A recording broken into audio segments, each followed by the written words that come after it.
Friends welcome to info about all government jobs. गल करते हैं पीजीआई चंडीगढ़ विखे निकलियां हुई पोस्टर्स बारे।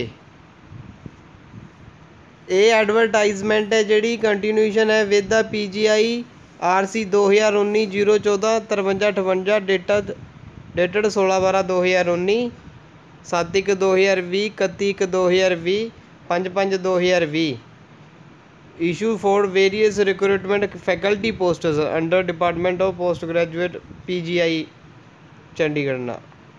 ठीक है, हुण गल कर लेने पोस्टल कोड फैकल्टी कोड दी। ठीक है, असिस्टेंट प्रोफैसरस दियां टोटल पोस्टस ने 81, अनरिजर्वड 36, EWS दियां 5, SC दियां 11, ST दियां 4, OBC दियां 25। डिपार्टमेंट की है, स्पैशलिस्टी केड़ी है, टोटल वैकेंट पोस्टड किन्नियां ने, UR SC EWS ST OBC। Anaesthesia दी पोस्टस ने 10, unreserved 4, SC 1, EWS ST OBC 3। Cardiology दी 1, अनरिजर्वड 1। एंड्रोक्रिनोलॉजी 2, ENT ऑर्थोलॉजी head and neck surgery of head and neck speciality 1, ये भी जनरल दी है। Gastroenterology 4, general 1, SC 1, ST 1 OBC 1। GE paediatrics 1, ये भी जनरल दी है। जनरल सर्जरी ये भी 1 है, ये सिर्फ OBC दी है। हेमेटोलॉजी 2, 1 EWS दी 1 OBC दी। हैप्टोलॉजी 3, 1 EWS दी 1 SC दी 1 OBC दी। हिस्टोपैथोलॉजी 1 जनरल दी है। हॉस्पिटल एडमिनिस्ट्रेटर 1 OBC दी है। इंटरनल मेडिसिन 4, 1 जनरल दी है 1 SC दी है 2 OBC दियां ने। एमरजेंसी 2 ने 1 जनरल दी है 1 OBC दी है। मैडिकल ऑन्कोलॉजी दी 1 है, वो भी जनरल दी है। बेनगिन हेमेटोलॉजी दी 1 है, वो भी जनरल दी है। हेमेटोकनोलॉजी 1, वो हैगी है OBC दी। मैडिकल माइक्रोबायोलॉजी 1, ये भी जनरल दी है। Medical microbiology एंट्रिक section non medical, ये भी जनरल दी है। नेफ्रोलॉजी 1, 2 हैगियां, ये दोनों OBC दियां ने। न्यूरोलॉजी 2, 1 जनरल दी है 1 OBC दी है। न्यूक्लियर मेडिसिन 1 OBC दी है। ऑप्शन ज्ञानोलॉजी 1 हैगी OBC दी, 1 EWS दी ते 1 SC दी। ठीक है जी।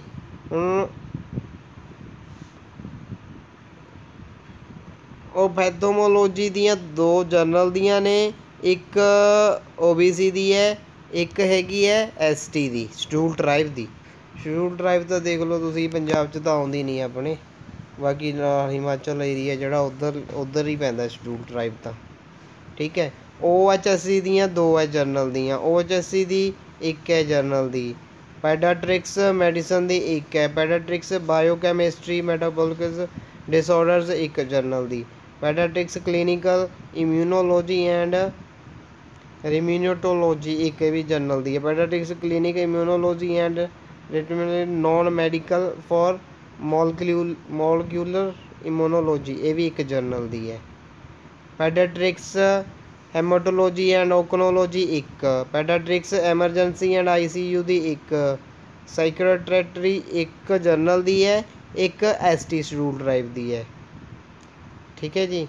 Clinical psychology non medical 1 general दी, 1 EWS दी। पुलमोनरी मेडिसन 1 EWS दी। प्लास्टिक सर्जरी ये हैगी है 1 SC दी। ठीक है जी। उस तो बाद है रेडियो डायग्नोस्टिक 1 EWS दी। रैनल ट्रांसप्लांट सर्जरी 1 SC दी। ट्रांसफ्यूजन मेडिसन ये हैगी OBC दी 1। उरोलॉजी 1 जनरल दी है, 1 OBC दी है। उरोलॉजी एनेस्थीसिया 1 जनरल दी है। Urology non medical basic scientific urology research 1 general दी है। वीरोलॉजी नॉन मेडिकल 1 जनरल दी है। ये टोटल पोस्टड 81 ने, जिहदे विचों 36 ਹੈਗੀਆਂ ਨੇਗੀਆਂ ਜਰਨਲ ਦੀਆਂ, 5 ਨੇਗੀਆਂ EWS ਦੀਆਂ, SC 11 ਦੀਆਂ, ਸ਼ਡਿਊਲ ਟਰਾਈਬ 4 ਅਤੇ OBC ਦੀਆਂ 25। ਠੀਕ ਹੈ ਜੀ। ਟੋਟਲ ਹੈ ਜਿਹੜੀਆਂ 3 ਪੋਸਟਸ ਨੇ, 11 ਪੋਸਟਸ 'ਚੋਂ ਅਸਿਸਟੈਂਟ ਪ੍ਰੋਫੈਸਰ ਦੀਆਂ advertised in the identified departments of psychiatry serial number 23, radiology 26, TB and chest disease medicine serial number 24, ENT serial number 5, serial number 29, serial number 23 as per dental council guidelines have been reserved for the person with disabilities। मतलब कि ਜਿਹੜੀ 3 number 23 number serial 'ਤੇ post ਹੈ, 26 number serial 'ਤੇ post ਹੈ, 24 'ਤੇ serial post ਹੈ, 5 'ਤੇ ਸੀਰੀਅਲ ਹੈ, ਸੀਰੀਅਲ 29, 23 ਅਤੇ 21 'ਤੇ ਇਹ ਸਾਰੀਆਂ ਜਿਹੜੀਆਂ ਪੋਸਟ ਨੇ ਰਿਜ਼ਰਵ ਪਰਸਨਸ ਦੇ ਨੇ PWD ਮਤਲਬ ਕਿ ਡਿਸੇਬਿਲਟੀਜ਼ ਦੇ ਨਾਲ ਰਿਲੇਟਡ ਨੇ।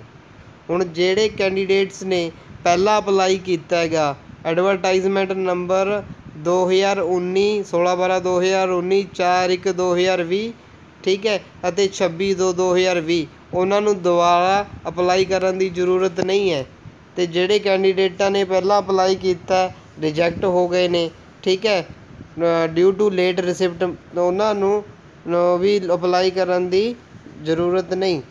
ਠੀਕ ਹੈ ਜੀ। ਨੋਟਿਸ ਇੱਕ ਵਾਰੀ ਦੁਬਾਰਾ ਇਹ ਲਾਈਨ ਪੜ੍ਹ ਲੈਂਦੇ ਹਾਂ। The candidates who have applied earlier but their application have been rejected vide notice PGI RC 2019 14 13 ਜਿਨ੍ਹਾਂ ਦੀ ਰਿਜੈਕਟ ਹੋਈ ਹੈ ਪਹਿਲਾਂ ਉਹਨਾਂ ਨੂੰ ਅਪਲਾਈ ਕਰਨ ਦੀ ਲੋੜ ਨਹੀਂ ਹੈਗੀ ਜੀ। ਕਰੂਸ਼ਲ ਡੇਟ ਹੈ ਜਿਹੜੀ ਐਲੀਜੀਬਿਲਟੀ ਹੈ essential ਕੁਆਲੀਫਿਕੇਸ਼ਨਸ ਨੇਗੀਆਂ ਠੀਕ ਹੈ ਉਹ closing date 17/10/2020 who have already applied may directly submit their updated information if any regarding qualification experience mentioning in application number the name of department concerned in the recruitment cell PGI Chandigarh. ਮਤਲਬ ਕਿ ਤੁਸੀਂ apply ਕੀਤਾ ਹੋਇਆ ਜਿਹੜਾ 17/10/2020 ਤੱਕ last date ਹੈ ਜਿਨ੍ਹਾਂ ਨੇ ਨਹੀਂ ਅਪਲਾਈ ਕੀਤਾ ਉਹ ਅਪਲਾਈ ਕਰ ਸਕਦੇ ਹਨ ਅਤੇ ਜਿਨ੍ਹਾਂ ਨੇ ਅਪਲਾਈ ਕੀਤਾ ਉਹ ਡਾਇਰੈਕਟਲੀ ਸਬਮਿਟ ਕਰ ਸਕਦੇ ਆ ਆਪਦੀ ਅਪਡੇਟਡ ਇਨਫੋਰਮੇਸ਼ਨ ਨੂੰ। ਤੁਹਾਡੀ ਜੀ ਤੁਸੀਂ ਪਹਿਲਾਂ ਜਦੋਂ ਅਪਲਾਈ ਕੀਤਾ ਹੋਊਗਾ ਉਹ ਅਪਲਾਈ ਕਰਨ ਵੇਲੇ ਜਿਹੜੀ ਐਪਲੀਕੇਸ਼ਨ ਹੈ ਤੁਹਾਡੀ ਉਹ ਉੱਥੇ ਪਈ ਹੋਊਗੀ ਬਸ ਉਹਨੂੰ ਅਪਡੇਟ ਕਰਨੀ ਹੈ ਤਾਂ ਇਨਫੋਰਮੇਸ਼ਨ ਨੂੰ ਅਪਡੇਟ ਕਰ ਦਿਓ। ਅਗਰ ਨਹੀਂ ਕਰਨਾ ਸਹੀ ਹੈ ਸਾਰਾ ਕੁਛ ਤਾਂ ਉਹਨੂੰ ਸਬਮਿਟ ਕਰ ਦਿਓ। ਲਾਸਟ ਡੇਟ ਸਬਮਿਟ ਦੀ ਯਾਦ ਰੱਖੋ 17/10/2020 ਹੈ। ਹੁਣ ਬੇਸਿਕ ਡਿਟੇਲਸ ਦੀ ਗੱਲ ਕਰ ਲੈਂਦੇ ਹਾਂ ਵੀ ਜਿਹੜਾ ਚਲਾਨ ਨਿਕਲੇਗਾ ਉਹ 17/9 ਤੋਂ 7/10/2020 ਤੱਕ ਹੋਏਗਾ ਠੀਕ ਹੈ। ਇਸ ਤੋਂ ਬਾਅਦ ਹੈ ਜਿਹੜਾ ਵੈਬਸਾਈਟ ਦਾ ਲਿੰਕ ਹੈ ਜਿਹੜਾ ਉਹ ਡਿਸੇਬਲਡ ਹੋ ਜਾਏਗਾ। ਜਿਹੜੀ ਲਾਸਟ ਡੇਟ ਹੈ ਬੈਂਕ 'ਚ ਚਲਾਨ ਭਰਨ ਦੀ 12/10/2020 ਹੈ ਠੀਕ ਹੈ ਜੀ। ਰਿਕਰੂਟਮੈਂਟ ਸੈੱਲ ਵਿੱਚ ਕਾਪੀ ਆਫਲਾਈਨ ਜਮ੍ਹਾਂ ਕਰਾਉਣ ਦੀ ਜਿਹੜੀ ਡੇਟ ਹੈ ਉਹ ਹੈਗੀ ਹੈ 17/10/2020 ਦੁਪਹਿਰੇ 1 ਵਜੇ ਤੱਕ। ਕੈਂਡੀਡੇਟਸ ਨੇ ਜਿਹੜੇ ਉਹ ਐਲੀਜੀਬਿਲਟੀ ਕ੍ਰਾਈਟੇਰੀਆ ਫੁਲਫਿਲ ਕਰਦੇ ਨੇ ਠੀਕ ਹੈ ਉਹਨਾਂ ਨੂੰ ਐਪਲੀਕੇਸ਼ਨ ਫੋਰਮ ਡਾਊਨਲੋਡ ਕਰਨਾ ਡਾਊਨਲੋਡ ਕਰਕੇ ਠੀਕ ਹੈ ਕਿਹੜੀ ਵੈਬਸਾਈਟ ਤੋਂ PGI MER ਇਸ ਦਾ ਲਿੰਕ ਵੀ ਆਪਾਂ ਨੀਚੇ ਡਿਸਕ੍ਰਿਪਸ਼ਨ 'ਚ ਦੇ ਦਿਆਂਗੇ ਅਤੇ ਉੱਥੋਂ ਡਾਊਨਲੋਡ ਕਰੋ। ਉਹਨਾਂ ਕੋਲ ਆਪਣੀ ਈਮੇਲ ID ਹੈ ਜਿਹੜੀ ਹੋਣੀ ਚਾਹੀਦੀ ਹੈ ਮੋਬਾਈਲ ਨੰਬਰ ਹੋਣਾ ਚਾਹੀਦਾ ਠੀਕ ਹੈ ਤਾਂ ਕਿ ਕਦੋਂ ਵੀ ਕੋਈ ਜਿਹੜੀ ਪੋਸਟ ਦੀ ਇਨਫੋਰਮੇਸ਼ਨ ਆਉਂਦੀ ਹੈ ਜਾਂ ਕਾਲ ਲੈਟਰ ਆਉਂਦਾ ਜਾਂ ਕੋਈ ਹੋਰ ਇਨਫੋਰਮੇਸ਼ਨ ਆਉਂਦੀ ਹੈ ਉਹ SMS ਜਾਂ ਈਮੇਲ ਦੇ ਥਰੂ ਸੈਂਡ ਕੀਤੀ ਜਾਏਗੀ। ਵੈਬਸਾਈਟ 'ਤੇ ਉਹਦਾ ਕੋਈ ਇਨਫੋਰਮੇਸ਼ਨ ਨਹੀਂ ਪਾਈ ਜਾਏਗੀ। ਇਹਨਾਂ ਨੇ ਸਾਫ਼ ਕਲੀਅਰ ਕੱਟ ਲਿਖਿਆ ਵੀ ਜਿਹੜੀ ਇਨਫੋਰਮੇਸ਼ਨ ਹੈ ਉਹ ਮੋਬਾਈਲ ਦੇ SMS ਜ਼ਰੀਏ ਜਾਂ ਈਮੇਲ ਦੇ ਜ਼ਰੀਏ ਦਿੱਤੀ ਜਾਏਗੀ। ਤਾਂ ਇਹ ਖਾਸ ਧਿਆਨ ਰੱਖਿਓ ਜਦੋਂ ਅਪਲਾਈ ਕਰਨਾ ਹੈ ਜੀਮੇਲ ਉਹੀ ਪਾਓ ਜਿਸ ਨੂੰ ਤੁਸੀਂ ਰੈਗੂਲਰ ਚੈੱਕ ਕਰਦੇ ਹੋ ਅਤੇ ਮੋਬਾਈਲ ਨੰਬਰ ਉਹੀ ਪਾਓ ਜਿਹੜਾ ਤੁਹਾਡੇ ਕੋਲ ਹੈ ਤਾਂ ਕਿ ਤੁਸੀਂ ਜਦੋਂ ਵੀ ਮੈਸੇਜ ਆਵੇ ਉਹਨੂੰ ਰੀਡ ਕਰ ਸਕੋ ਠੀਕ ਹੈ ਜੀ। ਹੋਰ ਜਿਹੜੀਆਂ ਪੋਸਟਸ ਨੇਗੀਆਂ ਇਹਨਾਂ ਦੀ ਸਾਰੀ ਜਿਹੜੀ ਇਨਫੋਰਮੇਸ਼ਨ ਹੈ ਠੀਕ ਹੈ ਉਹਦੇ ਰਾਈਟਸ ਨੇਗੇ ਜਿਹੜੇ ਸਿਰਫ ਇਹਨਾਂ ਕੋਲ ਨੇ ਠੀਕ ਹੈ। ਕੁਛ ਵੀ ਜੋ ਵੀ ਰੂਲਸ ਨੇਗੇ ਉਹਨਾਂ ਦੇ ਅਕੋਰਡਿੰਗ ਇਹ ਗੌਰਮੈਂਟ ਆਫ ਇੰਡੀਆ ਦੇ ਰੂਲਸ ਦੇ ਅਕੋਰਡਿੰਗ ਫੋਲੋਜ਼ ਕਰ ਸਕਦੇ ਆ ਵਧਾ ਸਕਦੇ ਆ ਘਟਾ ਸਕਦੇ ਆ ਰਿਜੈਕਟ ਕਰ ਸਕਦੇ ਉਹ ਇਹਨਾਂ ਦੀ ਆਪਦੀ ਮਰਜ਼ੀ ਹੈ। ਏਜ ਲਿਮਿਟ ਦੀ ਗੱਲ ਕਰ ਲੈਂਦੇ ਹਾਂ 17/10/2020 ਤੱਕ ਜਿਹੜੀ ਏਜ ਹੋਏਗੀ ਉਹ 50 ਸਾਲ ਤੋਂ ਜ਼ਿਆਦਾ ਨਹੀਂ ਹੋਣੀ ਚਾਹੀਦੀ ਅਸਿਸਟੈਂਟ ਪ੍ਰੋਫੈਸਰ ਦੇ ਲਈ ਠੀਕ ਹੈ। Age limit for deciding eligibility in respect of candidate ਜਿਨ੍ਹਾਂ ਨੇ ਪਹਿਲਾਂ ਅਪਲਾਈ ਕੀਤਾ ਠੀਕ ਹੈ ਪਬਲਿਸ਼ 25/1/2020 ਐਂਡ 27/3/2020 ਤੱਕ ठीक है जी। द एज रिलैक्सेशन जी 3 हिस्सों च वंडी गई है। EWS नूं कोई एज रिलैक्सेशन नहीं, SC ST नूं 5 साल की है, OBC नूं 3 साल की है। ठीक है जी। तो सेंट्रल गवर्नमेंट सर्वेंट नूं जिहड़ी है वो 5 साल की है। PWD नूं DOPD दियां गाइडलाइनस के अकॉर्डिंग रिलैक्सेशन मिलेगी। सर्विसमैन नूं भी DOPD दी गाइडलाइनस के अकॉर्डिंग।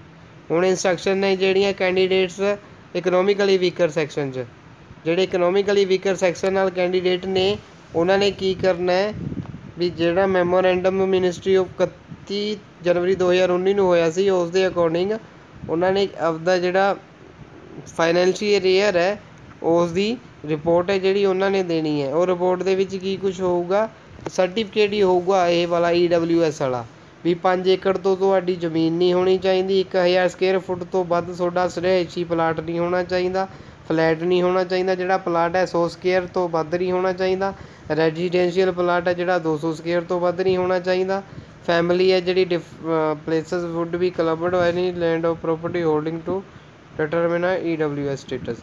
ये सारिया गल्लां अगर वेरीफाई करदियां ने तां ही तुसीं EWS का सर्टिफिकेट है जोड़ा वो नाल लगा सकते हो।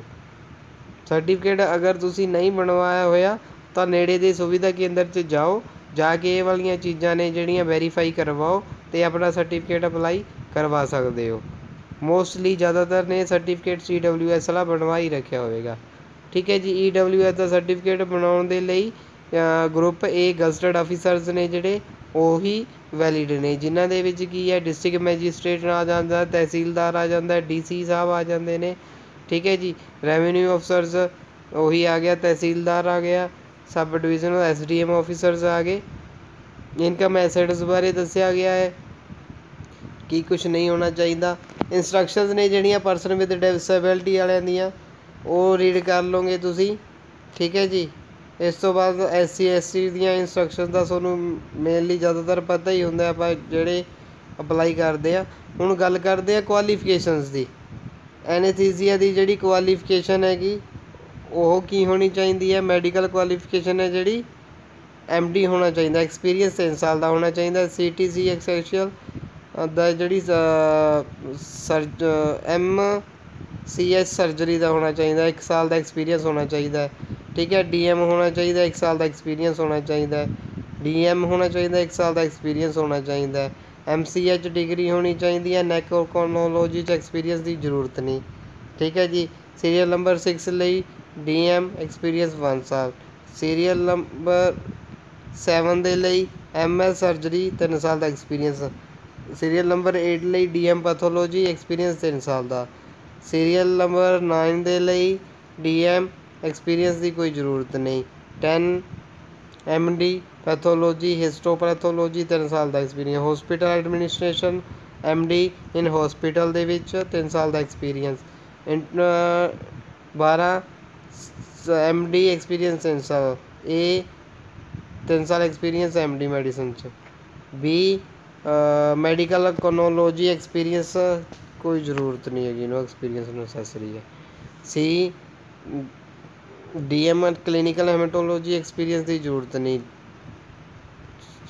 CD essential DM clinical haematology experience की जरूरत नहीं। 13 सीरियल नंबर मास्टर डिग्री होनी चाहिए, एक्सपीरियंस 3 साल का होना चाहिए। 14 मास्टर डिग्री होनी चाहिए, एक्सपीरियंस 3 साल का। नेफ्रोलॉजी DM 1 साल का एक्सपीरियंस। न्यूरोलॉजी DM न्यूरोलॉजी का एक्सपीरियंस 1 साल का। Nuclear medicine 17 MD nuclear medicine का होना चाहिए, एक्सपीरियंस 3 साल का होना चाहिए। ऑब्स्ट्रिक गैनाकोलॉजी एक्सपीरियंस 3 साल का होना चाहिए।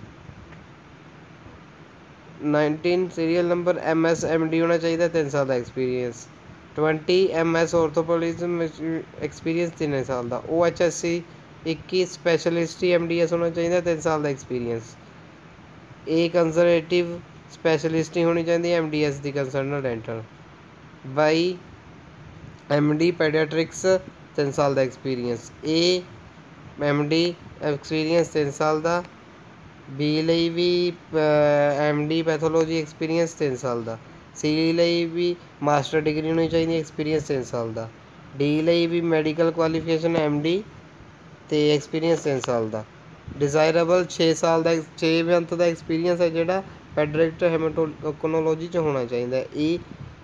MD एक्सपीरियंस है जोड़ा कोई एक्सपीरियंस की लोड़ नहीं। 23 MD होना चाहिए एक्सपीरियंस 3 साल का। एक्सपीरियंस होना चाहिए 3 साल का।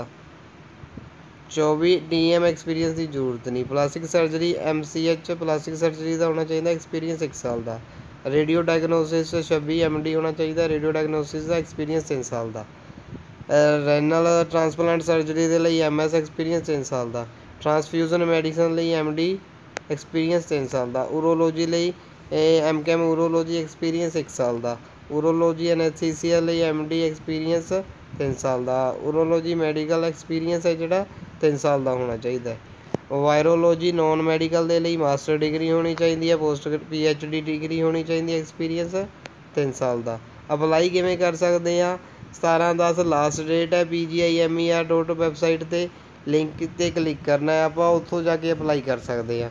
ठीक है जी। अप्लाई करने के लिए जी SC SC की फीस है वो 800 रहेगी, तो अदर्स के लिए 1500। PWD कैंडीडेट के लिए कोई फीस नहीं हैगी।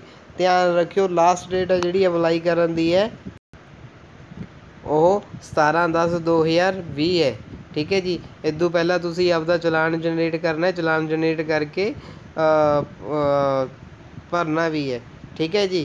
कैंडीडेट्स है जोड़े होर कोई पेमेंट के थ्रू अप्लाई नहीं कर सकते, ना DD DUD वगैरह। ऑफलाइन भी एप्लीकेशन जी है प्रिंट कढ़न तो बाद जमा करवानी है तुसी। ठीक है जी। कैंडीडेट्स है जोड़े ईमेल ID वगैरह वो तो दसणगे। एक वो याद रखियो आपदा जी ईमेल ID भर रहे हो सही रखियो याद, तो मोबाइल नंबर चलता रखियो। ठीक है जी। अगर कोई दिक्कत आती है अप्लाई करने लई तो अपना जोड़ा टैग गुरु नाम का चैनल बनया होया वीडियो च कमेंट करके जरूर दस दिओ, ताकि जे अप्लाई करने वाले दिक्कत आती है तो आप परेशानी नूं दूर कर सकीए। ठीक है जी। चैनल नाल जुड़े रहो। अगर चैनल ते नवे हो तो सबसक्राइब जरूर कर लो, ताकि इस तरह दीयां पोस्टर्स नाल कोई भी इन्फॉर्मेशन पैंदी है बैल आइकन जरूर प्रेस करियो, ओदी जिहड़ी इन्फॉर्मेशन है तुहाडे कोल सब तो पहला पहुँचे। ठीक है जी। ये जड़ियाँ स्पीड पोस्ट के थ्रू भेजनियाँ ने 17/10/2020 तक दोपहर 1 बजे तक। डेट याद जरूर रख लो, डेट नहीं भूलना। सिलैक्शन प्रोसीजर है जोड़ा वो की रहेगा, कैंडीडेट्स है जोड़े इंटरव्यू लिए बुलाए जाएंगे। ठीक है जी। ये याद जरूर रखियो सारा कुछ है जोड़ा ईमेल ते SMS के थ्रू होगा, वैबसाइट पर कुछ नहीं पाउणगे। वो वैबसाइट चैक करते रहोगे तो पता नहीं लगना। द कैंडीडेट्स है जोड़े असिस्टेंट प्रोफैसर लिए अप्लाई कर रहे हैं, उन्होंने की करना एक प्रैजेंटेशन तैयार करनी पऊगी माइक्रोसॉफ्ट पावरपॉइंट दे विच। 5 मिनट की प्रैजेंटेशन होनी चाहिए है। अगर प्रैजेंटेशन बनाउण लग्या भी तुहानूं कोई दिक्कत आ रही है तो कमेंट जरूर कर दिओ। PPT बनाउण दे विच भी आपां तुहाडी हैल्प करांगे। ठीक है जी। 5 मिनट की PPT बनानी है, इस तो ज़्यादा नहीं। स्लाइड्स 5 मिनट की PPT दे विच मोस्टली 4 या 5 स्लाइड्स होणगियां, इस तो वध नहीं होणगियां। उहनूं CDs बना के ठीक है एक दिन पहला इंटरव्यू तो एक दिन पहला जी जा no other option like pen drive ETC pen drive च नहीं बनानी, सिर्फ CD च ही असैप्टेबल होगी। इंटरव्यू या सिलैक्शन है जी कमेटी मैंडेटरी है। ठीक है जी। Candidate to appear personally and physically. Online interview की कोई रिक्वेस्ट अप्लाई नहीं की जाऊगी, फिजिकली तुसी इंटरव्यू दे पहुँचना। ठीक है जी। The date and time of interview, हाँ इंटरव्यू की डेट एंड द टाइम है जोड़ा वो वैबसाइट के उपर पाया जाएगा। ठीक है जी। वैबसाइट रेगूलरली फिर चैक करते रहो। जर्नल इंस्ट्रक्शंस वही ने भी advice to their own interest apply much भी पहला अप्लाई करना या बाद करना तुहाडी मर्जी है। ठीक है जी। सिलैक्टेड कैंडीडेट्स आएगा ओरिजिनल सर्टिफिकेट चैक करनगे, पीरियड हैगा एक्सपीरियंस का चैक करनगे। ठीक है जी। कैंडीडेट्स है जोड़ा ਵੱਧ पोस्टां एक तो ज़्यादा पोस्टां अप्लाई करता तो उन्नियां दी फीस भरनी पऊगी। एडवाइस टू PGI की वैबसाइट है जी रेगूलरली चैक करो। ठीक है जी। The courts of Chandigarh only still access jurisdiction. अगर कोई भी इन केस वो होंदा तो ओदी जिहड़ी डिस्प्यूट होंदा तो ओदा जिहड़ा अधिकार है सिर्फ तो सिर्फ PGI कोले होएगा। ठीक है जी। ਚੈਨਲ ਨਾਲ ਜੁੜੇ ਰਹਿਣ ਦੇ ਲਈ ਬਹੁਤ ਬਹੁਤ ਧੰਨਵਾਦ। ਚੈਨਲ ਨੂੰ ਸਬਸਕ੍ਰਾਈਬ ਜ਼ਰੂਰ ਕਰ ਲਿਓ, ਬੈਲ ਆਈਕਨ ਵੀ ਪ੍ਰੈਸ ਕਰ ਦਿਓ ਤਾਂ ਕਿ ਹੋਰ ਵੀ ਜਿਹੜੀਆਂ ਵੀਡੀਓਜ਼ ਨੇਗੀਆਂ ਉਹ ਆਪਣੇ ਚੈਨਲ 'ਤੇ ਪਈਆਂ ਨੇ ਉਹਨਾਂ ਨੂੰ ਵਿਜ਼ਿਟ ਕਰ ਲਿਓ। ਵੀਡੀਓ ਨੂੰ ਐਂਡ ਤੱਕ ਜ਼ਰੂਰ ਦੇਖੋ, ਐਂਡ 'ਤੇ ਤਾਂ ਹੁਣ ਆਪਾਂ ਆ ਹੀ ਗਏ ਹਾਂ, ਠੀਕ ਹੈ ਜੀ।